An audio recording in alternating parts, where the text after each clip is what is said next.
Мы в Гудауте, на улице Керас, 93. Именно в этом небольшом особнячке во время грузино-абхазской войны располагалась временная резиденция Владислава Григорьевича Арзенба. Именно тут принимались судьбоносные решения, принимались важные гости, а во внутреннем дворике записывались интервью, которые разлетались на цитаты. Дом за 30 лет обветшал, находится в ужасном состоянии. Давайте зайдем и посмотрим, что там сейчас происходит внутри.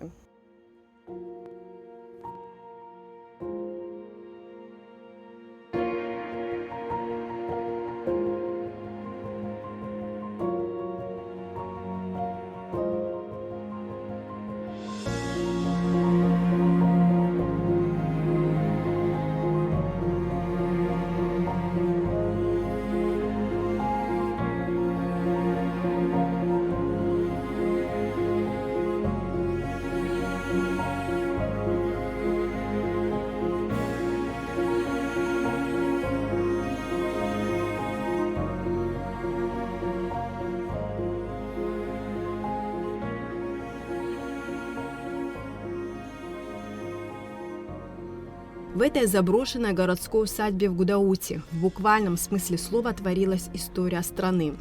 Это место исторической силы, где во время грузино-абхазской войны принимались важные указы и создавались институты власти. Много лет неравнодушные граждане пытались привлечь внимание властей к особняку. Предлагали сделать из него филиал Гудаутского государственного музея боевой славы. Об этом говорил историк Станислав Лакоба во время моего последнего с ним интервью. Он просил поднять эту тему в СМИ в надежде, что в этот раз его обязательно услышат. Я был на Пасху в Лыхне, потом заехал в Гудауту, решил посмотреть этот дом. Как сейчас помню, написано Керас, 93 адрес. Это заброшенный дом, где принимали все важнейшие решения во время войны. Важнейшие все. И фактически с этим домом связана, наверное, самая такая драматичная и трагическая страница вообще войны. А сейчас мы отмечаем 80-летие Владислава Арзенба. И когда смотришь на этот дом, это просто неужели нельзя было сделать там мемориальный музей небольшой? Как бы сделать его филиалом музея боевой славы в Гудаутах? Привести в порядок. Особенно вот в этой беседке, где он знаменитое интервью давал Караулову, которая всех тогда, я помню, зарядила таким, я не знаю, энтузиазмом людей. Даже вот эти обои старые до сих пор висят. Там же очень много событий. Вообще прекрасный был бы и туристический объект, и какой хотите. Но почему этого нет? Почему нет как бы к этому дому интересов? Ну, говорят, что там кто-то что-то хочет получить, какие-то деньги, какие-то хозяева. Но если мы целый год объявили годом Арзенба, наверное, можно что-то найти, чтобы привести в порядок. Там особо там не нужно больших денег, чтобы это привести все в порядок. И можно там все восстановить. Там беседка сзади дома, где мы часто вот сидели с ним и обсуждали очень много вопросов, понимаете? Ее можно восстановить, пока еще вот мы помним какие-то вещи. Вот.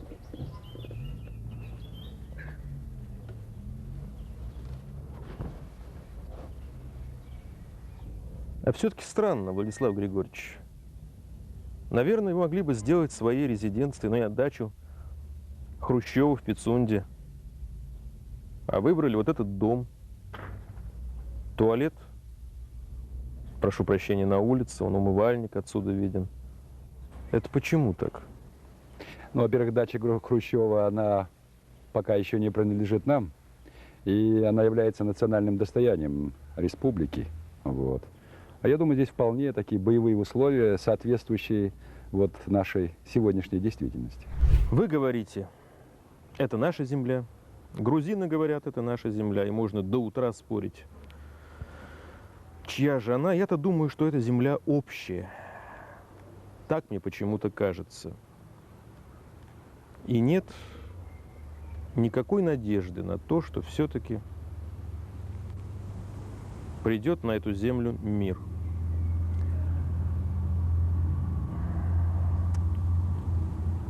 А может попытаться его найти, Владислав Григорьевич? Найти какой-нибудь третий путь. Ведь существует он, наверняка существует.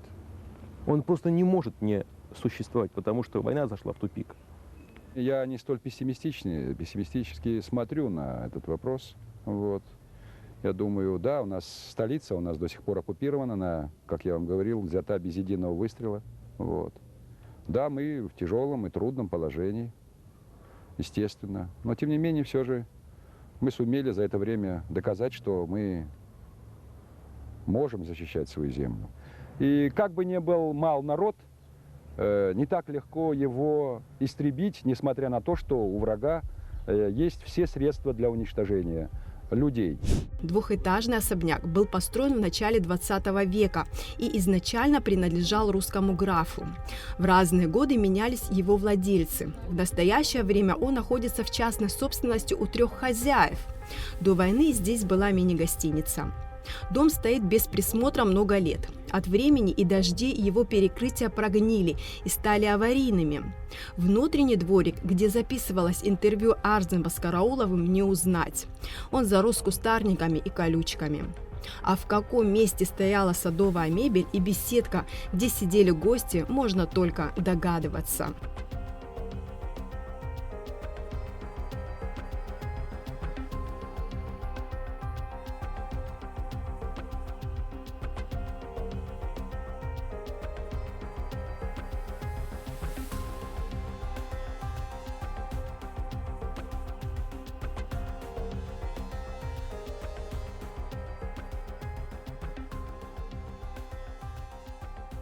Вот здесь еще деревья были, но, скорее всего, они их срубили, наверное, их нету. Но там пальмы стояли вокруг, видите, они несколько штук остались, эти пальмы.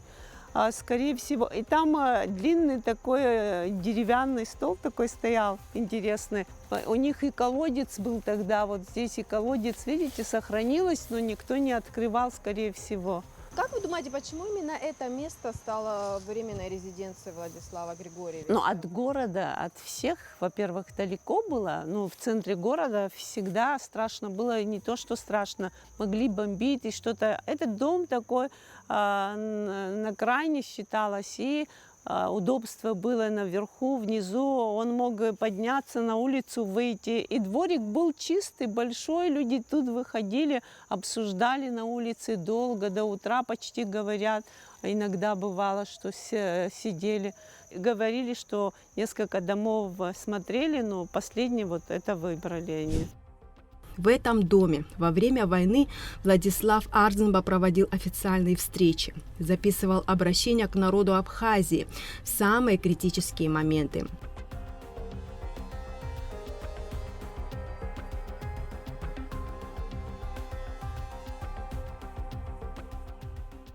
Дорогие соотечественники, я обращаюсь к каждому гражданину нашей республики.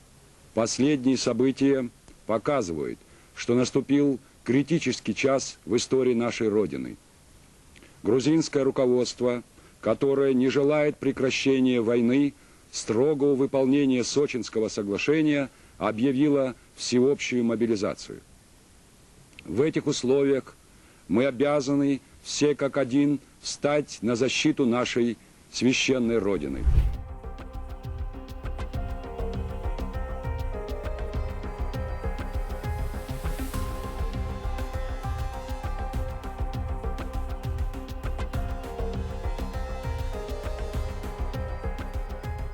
Хотел пиджак одеть, Борис Николаевич, в случае вашего... Нет, но я вас упередил. Хотел пиджак, а то не делал рубашки, думаю, ну ничего.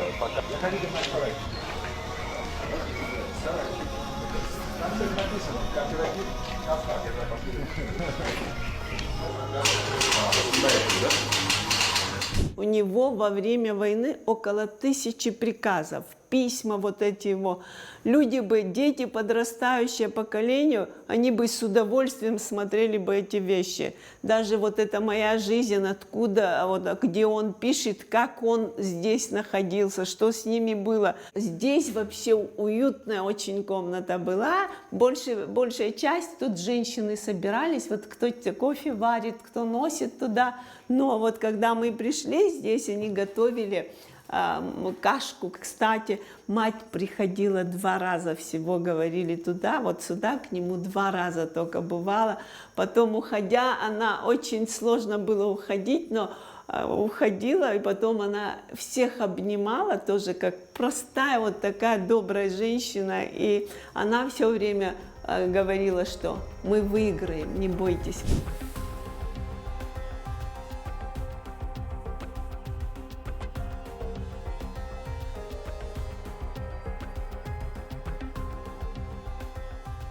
После окончания грузино-абхазской войны дом не охранялся, оказался завален хламом. Предметы мебели и вещи, которые напоминали бы о военном периоде, пропали.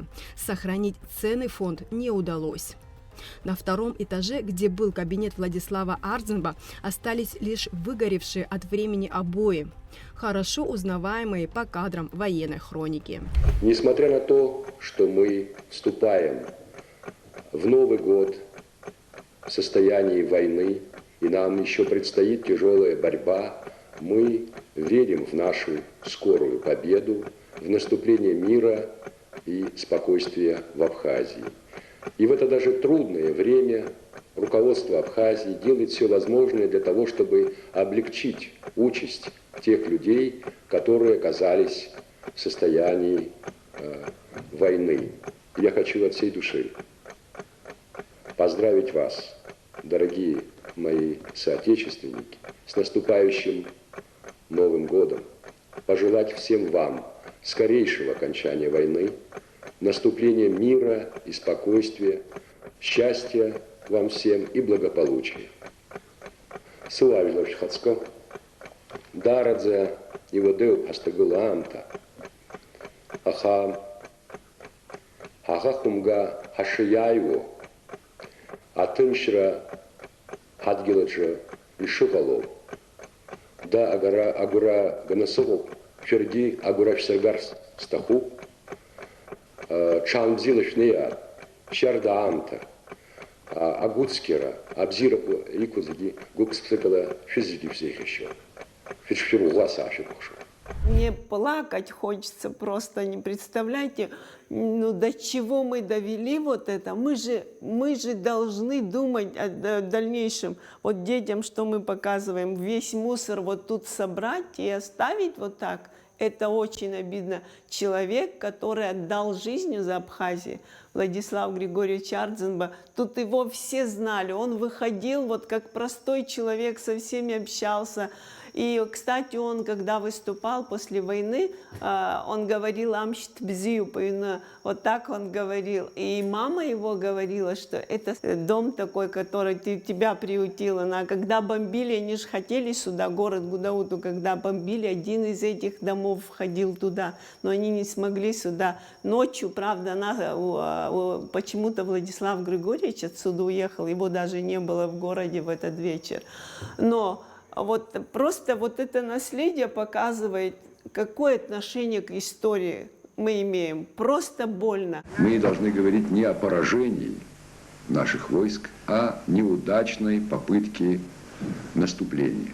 Но сам факт того, что мы предпринимаем одно наступление, следующее наступление, настойчиво ищем путь к освобождению нашего родного города, говорит и о нашей силе и о наших возможностях. На войне, как на войне, не всегда бывают только одни победы, бывают и поражения, бывают и неудачные наступления. Мы не можем и не имеем права падать духом. Борьба с фашизмом будет продолжаться.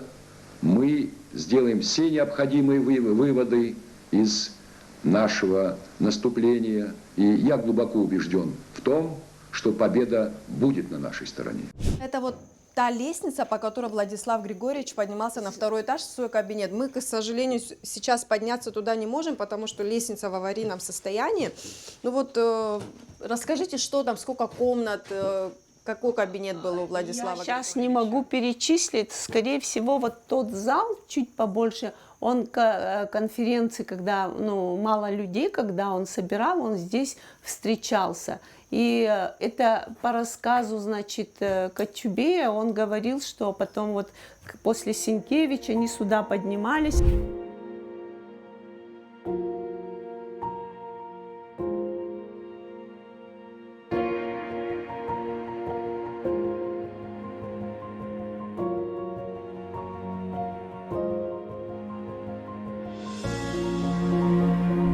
Очень стыдно. Мне лично. Я считаю одним из тех, который виноват, что этот дом, где в каждую секунду, каждую минуту, каждый день, каждый месяц решалось в течение более года судьбу абхазского народа, она сегодня превратилась в мусорную свалку.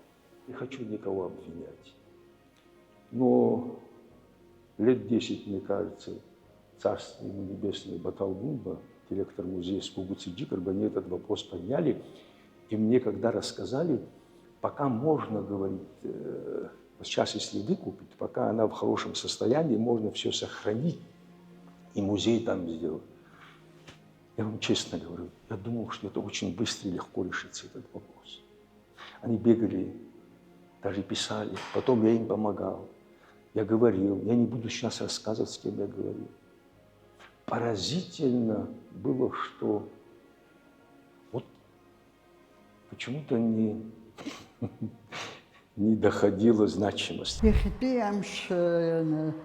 Владислав Ардзинба имшир общини шуксан хыцон згварту амт захана аринге хлопшрада янхар хтахм хараха хахопша хахлисюсо арина турхна валашратумшне хегило ачар абри зуку баши навсни цокумку ирдро акацар захана етохо ехатохо акаш أمزر حتخو خدي يا أخي حتجوز عشان زلاق والله يا أخي يحمو يحخزود الصحة حخب شوزر أخو حيقو جرومك يدو ومشي كم خواكاكن يقدم أبريج هز خسر تخوب أبريج حالة شجر تخوب أبري كرزمو يختك دا خحر بشر تخوب أبهصل حرا هز خسر تبري أتورخ ينا.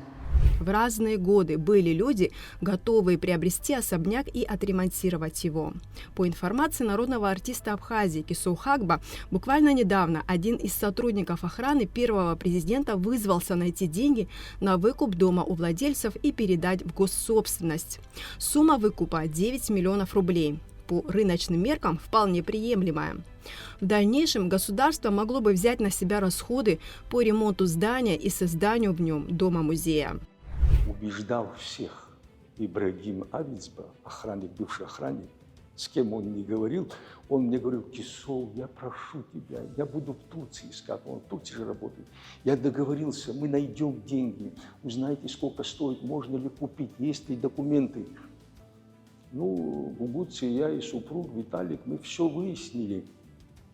Вот он недавно был, опять меня просил, я опять поеду, буду просить, говорит, ну нельзя, чтобы государство что-то объявило или какой-то общественной организации, что они музей собираются делать. Тогда легко говорить. И бизнесменов, и людей привлечь, чтобы, если надо купить, выкупить и музей сделать. Но потом я говорил Ибрагиму, если конкретно покупатель придет, можно говорить с ними.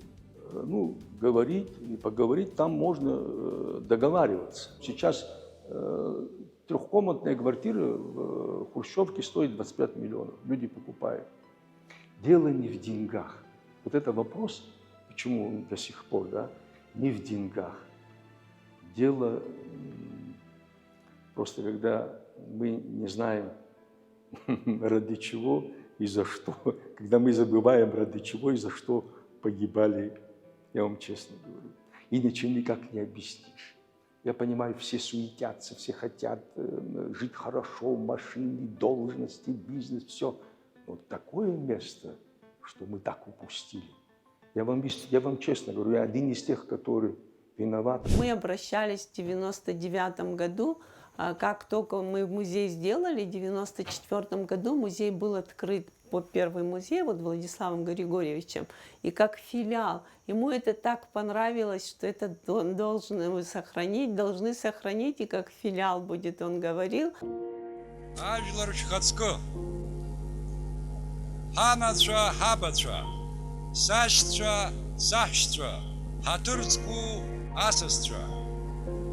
Хазшазанцәа ду имчала, ҳҵеицәа, хьӡырҳәагақәа, зеиԥшадунеи иамбаӡар фырхаҵар иабзоураны, ҳажәлари ҳаԥсадгьыли иахьатәи амш иахаанхеит. Иахьа агәыр иалаӷырӡи, агәырӷьа лабжыши иреиҳау, урҭ еилаӡҩоуп, ишеилаӡҩо еиԥш ҳҭоурыхи ҳлахьынҵеи. Дом на улице Киарас, 93, где располагался председатель Верховного Совета, свидетель героических событий Отечественной войны народа Абхазии, материальный носитель памяти. Потому так важно восстановить его для будущих поколений. И в завершении, когда материал готовился к эфиру, на связь вышел один из владельцев дома. Он сообщил, что нашелся покупатель, готовый выкупить дом с условием, что в нем будет организован музей Владислава Арзенба. Это то, что так хотел Станислав Зосимович Лакоба и все неравнодушные граждане.